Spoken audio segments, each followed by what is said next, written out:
मौत की भविष्यवाणी। ये कहानी दो दोस्तों के बीच दुश्मनी की है, जहां मौत की भविष्यवाणी का डर जबरदस्त बदलाव लाता है। जय और विजय दोनों के बीच बचपन से ही गहरी दोस्ती थी। दोनों की दोस्ती व्यापारिक साझेदारी तक पहुंच चुकी थी।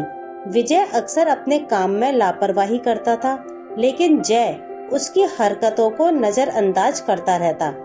एक दिन जब पानी सर से ऊपर हो गया तो जय ने विजय से कहा, यदि तुम्हें व्यापार में लापरवाही करनी है तो हमें अलग हो जाना चाहिए।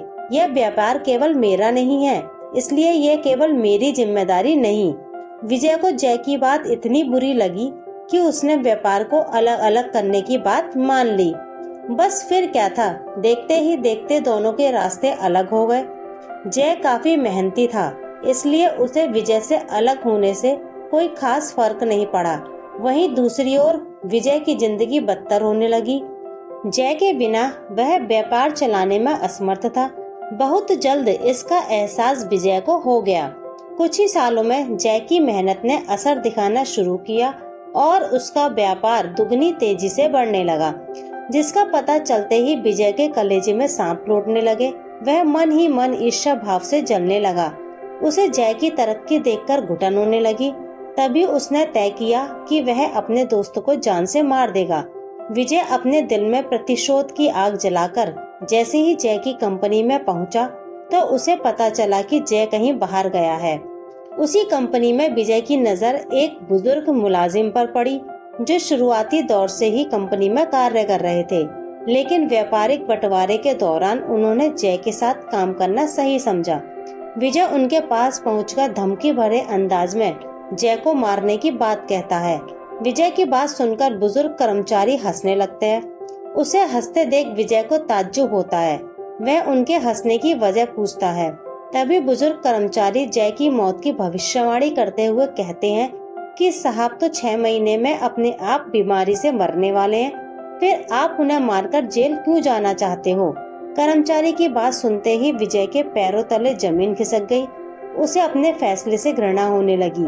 उसे यकीन ही नहीं हुआ कि उसका दोस्त इतनी जल्दी दुनिया से चला जाएगा।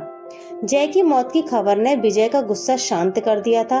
वह अपनी नम आंखों से बुजुर्ग व्यक्ति से हाथ जोड़कर माफी मांगते हुए कहता है कि जय को मेरे बारे में मत बताना, उसे दुख होगा। और इतना कहते ही विजय वहां से वापस आ जाता है। रह रहकर विजय को जय की चिंता सताने लगती है, लेकिन दोनों के बीच पैदा हुए मतभेद हर बार उसे जय के पास जाने से रोक लेते हैं।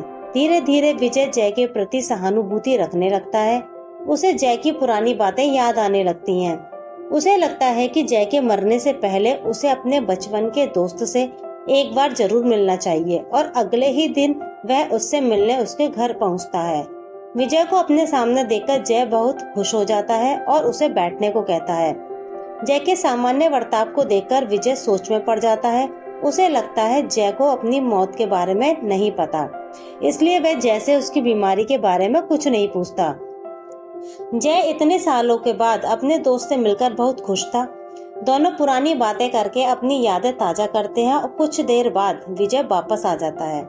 जय से मिलकर विजय को बहुत अच्छा लगता है।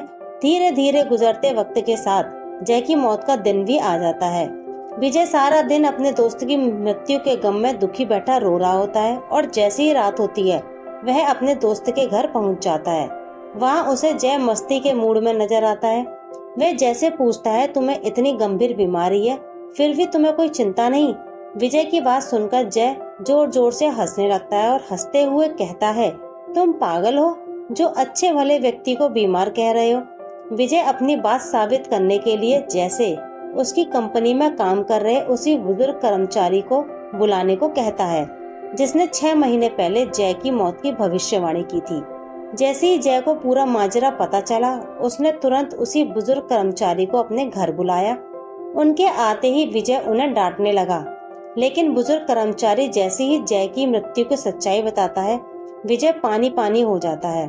बुजुर्ग व्यक्ति दोनों के सामने हाथ जोड़कर विनम्रता से कहता है कि मेरे द्वारा की गई मौत की भविष्यवाणी झूठी थी। दरअसल उस दिन विजय का गुस्सा देखकर कर्मचारी ने दोनों की दुश्मनी खत्म करने के लिए झूठ बोला, जिसका असर यह हुआ कि दोनों की नफरत फिर से दोस्ती में बदल गई और आज दोनों साथ खड़े हैं। जय और विजय बुजुर्ग व्यक्ति की समझदारी की तारीफ करते हुए उन्हें गले लगा लेते हैं। बुजुर्ग व्यक्ति की समझदारी ने दोनों के बीच नफरत के जहर को खत्म कर दिया और इसी के साथ मित्रता की कहानी खत्म हो जाती है।